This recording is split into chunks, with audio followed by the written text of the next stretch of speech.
It's better. Yes, it will be, yeah. It's Give better. us around half an hour. We're trying to hit up a pretty good chunk of our El Verde neighborhood. We're going to be powering up around, my close estimate is around 200 customers.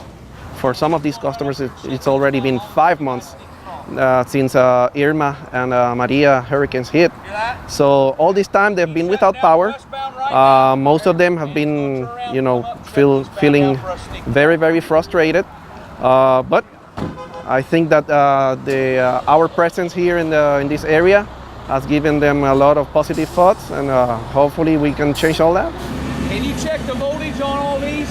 Es impresionante el que hace 2 semanas hayan llegado y que ya. Arnold says that it's amazing the amount of work that has already been achieved during the past 2 weeks.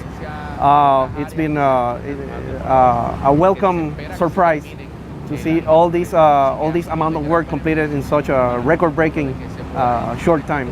I'm going to position these guys over there to be able to come out when you get me traffic control. Working with Ameren has been an excellent experience. We've worked as a team. It's been a very, very close cooperation. We're very, very, very excited to keep working here and until we reach all our dear customers.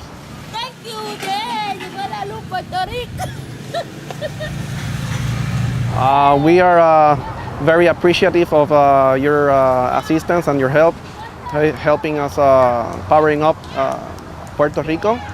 And on behalf of PREPA and our residents, good neighbors from Rio Grande, Puerto Rico, we want to extend our appreciation and thanks for all the good work you guys are doing here in our municipality of Rio Grande.